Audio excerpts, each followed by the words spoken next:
Close to 800,000 people die due to suicide every year, which is one person every 40 seconds. Suicide is a global phenomenon and occurs throughout the lifespan. There are indications that for every adult who died by suicide, there may have been more than 20 others making the attempt. This is Mark Harrison, affectionately known as Pops. Mark has attempted suicide twice in his life, once as recently as 7 months ago. Traumas of his past and great loss set a dark path in motion for him. And although every day is a struggle, he now serves as an advocate for mental health. Here is his story.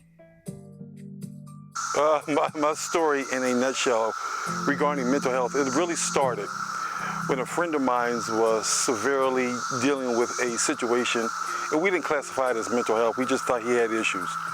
But unfortunately, I was the last person to speak to him on a particular day, and he committed suicide.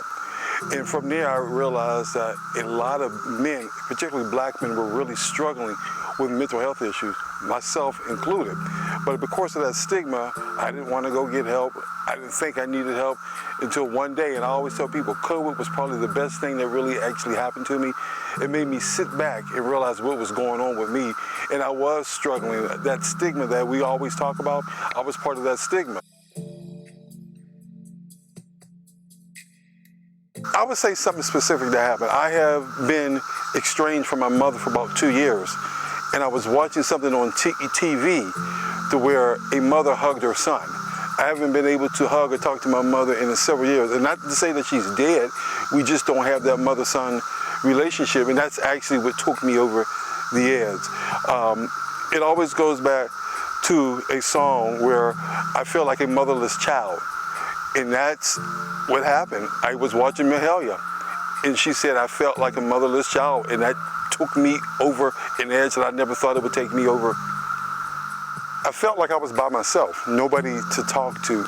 All the weight was on me, not only my weight, but the weight of everybody's around me, and I couldn't handle it anymore. I felt despair, no hope, no guidance, didn't feel love, didn't feel value, didn't feel that people really had a genuine concern to me. So if that was the case, let me just end it so it wouldn't be a bother to anybody anymore.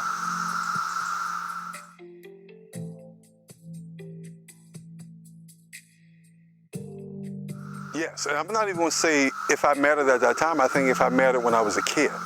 If I felt that I was loved as a child, I probably would have known how to handle feelings of despair and depression. But even hanging around my friends, or as they say, your so-called circle, and them not even recognizing the signs of what is going on, and me even telling them, saying, hey, I am suffering, and they're like, well, I don't know what to do because you're always the strong one. How do we handle that when you are the strong one? And sometimes I say, all I want you to do is just listen and be there and say, you actually matter.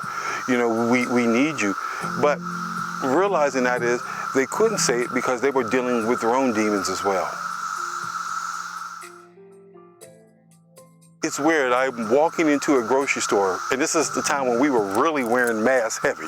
So you really don't recognize people. A guy walked up to me and said, yo bro, I saw your talk on Facebook Live about mental illness. I appreciate that. I'm going back to counseling because you saved me. I really wanted to give up. I heard your story and I'm not out there suffering by myself. And we just shook hands, and then other guys just started saying, thank you for sharing this. I need to go to counseling. Can you help me find a counselor? So it was situations like that, complete strangers, where I'm getting that feedback, where I'm actually getting that love, and that's when I found out I really mattered. You know, for me, COVID was a great thing, because if it wasn't for COVID, I would have never sat down and done this. COVID made me slow down and realize, all right, Mark, take time for yourself. Look deeply in yourself to see what's going on and share your story. And sharing my story, there were so many men, and I'll say men and even young boys, who were dealing with the same issues but didn't have an outlet to where they can actually talk about their feelings of depression and suicide. I'm doing great. I am doing great. I think, well, no, I'm not going to say I think, I know. Therapy has been fantastic. But with me just doing these talks, it's a therapy also, and just hearing other stories of other men sharing their thing. I'll tell people a secret. For a while, I've been doing a lot of conversations with, you know, the black men or women who are raising black boys. last month I did corporate Mercedes USA, and you know that's not a black corporation. You know, it's very diverse, I'll say that. The diverse population, once I became vulnerable to them, they opened up. And I was like, wow, depression doesn't look at your size, your color, your race. Depression is holistic within each individual. So for me, when I actually did Mercedes, I was like, wow, this isn't a black or white thing. This is actually a people thing. So that's when I realized what I'm doing is what I'm supposed to be doing. I love doing it. And if I'm saving one person, that means I am doing what God actually wanted me to do. So people who are struggling, one thing I always tell people, therapy works. And put that stigma on therapy. You don't go to therapy, especially with a certain race community. I'll tell people one thing. No one ever has to know that you're going to therapy. Therapy is about you. So you don't have to tell anybody. You know, therapy is silent. Why do you feel that you need to tell somebody? It's about you. It's not about everybody else. So when we say, oh, I can't go to therapy, or that what happens in this house stays in this house mentality, you have to get rid of that. Because what happened in that house is actually affecting you through your friendships, your relationships, and even in your professional life. So I am doing great. I never thought I would be that component for therapy, but I love it.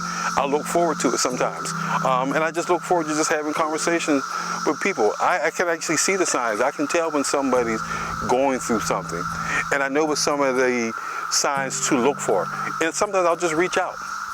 And when I reach out, they'll open up and say, well, how can you tell? I said, because I've been there. I've been there. I know the feeling of darkness, being lonely, or even the feeling that who was going to judge me. We are in a non-judgmental, safe zone. Go get help, but you don't have to tell anybody. You and that therapist is about you.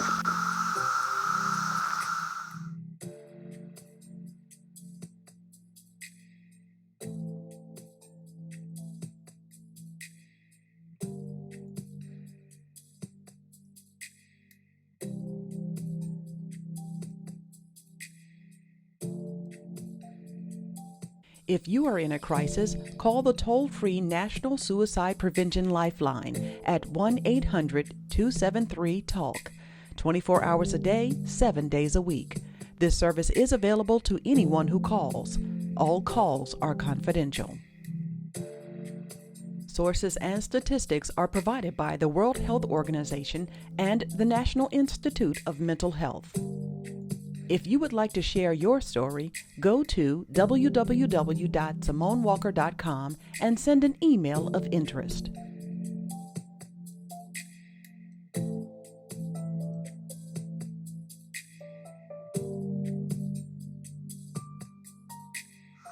My name is Mark Harrison, and I matter.